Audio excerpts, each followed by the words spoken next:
Later this morning, President Trump says he plans to announce trade deals with at least 7 countries, with more set to be released this afternoon. Of course, earlier this week, Trump did threaten to impose those reciprocal tariffs to levels set in April if some countries did not strike a trade deal, with the first payment due August 1st. That is fast approaching, folks. Well, joining us right now to discuss is former Trump White House economic advisor Steve Moore. Good morning to you, Steve. Good morning, Jan. All right, what do we know about the announcement today? What can we expect? Well, Trump announced this new round of tariffs a few days ago, and of course the market reacted very negatively. Every time Trump talks about new tariffs, the market comes down. But on the other hand, Jan, every time he announces a trade deal with one of these major countries, the stock market goes up. And so if as we expect that there's going to be an announcement of several trade deals with major countries, I think you'll see a nice bounce in the market. The markets and investors will like that. But I don't know the details yet. Well, I'll find out. This has to do with countries like Japan, Korea, a lot of the Asian countries that Trump feels have not created a level playing field with the United States. Yeah, and as you've said, this was bottom line, not about tariffs, but about using leverage to secure better trade deals for American workers and also that's exactly reshore critical U.S. industries. You've got it exactly right. And, Trump I've been critical of some of Trump's tariff strategies. I'm a free trade guy, but so far he's been able to use leverage. That's the right word to use, to force other countries to lower their tariffs on American agricultural products, our dairy products, our automobiles, our steel, and our manufactured products. So that works out well for both countries. Yeah. And ultimately, if Trump can continue to succeed, I think we could end up, ironically, with freer and fairer trade. He's had a lot of victories. You called it many months ago on the big, beautiful bill, right? The media, though, and many Democrats really ramping up their attacks on the law now. Last week we heard House Minority Leader Hakeem Jeffries said people will literally die from the GOP work requirements that's now in the law.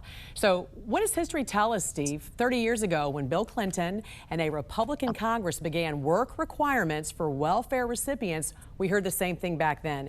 Did poverty and hunger rise? Did we see that back then? Now, this is a very good point you're making, Jan. And if you look back at the data, and by the way, this isn't Steve Moore talking, this is the Brookings Institute, which is a pretty, left of center think tank.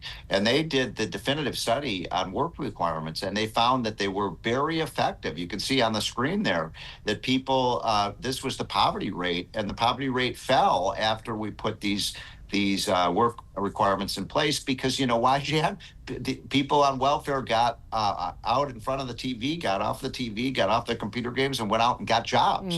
And they rose in the economic ladder, and it was a big success. So I think the same thing is going to happen now. We're going to require people, if they're going to get free food and free health care from the taxpayer, are going to have to go out and get a job. And by the way, 80% of Americans are in favor of this policy. So this idea that somehow everybody's going to go hungry and children are going to, be begging on the streets, it's just a lie. Yeah, we know from history that actually work requirements have been very effective ways of getting people back into the labor force. As you said, it incentivizes people to get a job.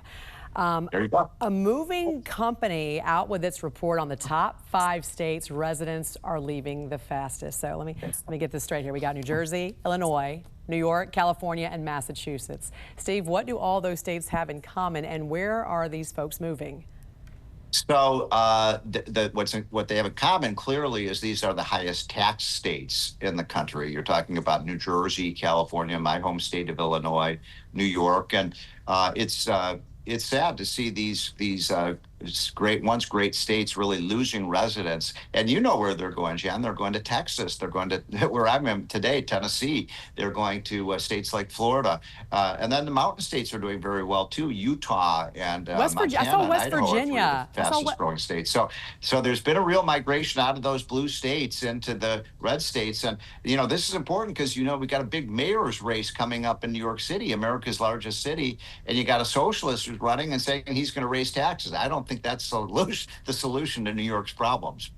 It's going to be a wild one, that race right there. A lot to talk about coming up in the next few months. All right, former White House economic advisor Steve Moore, always great to see you. Have fun there in Nashville, Tennessee. Thanks for joining us.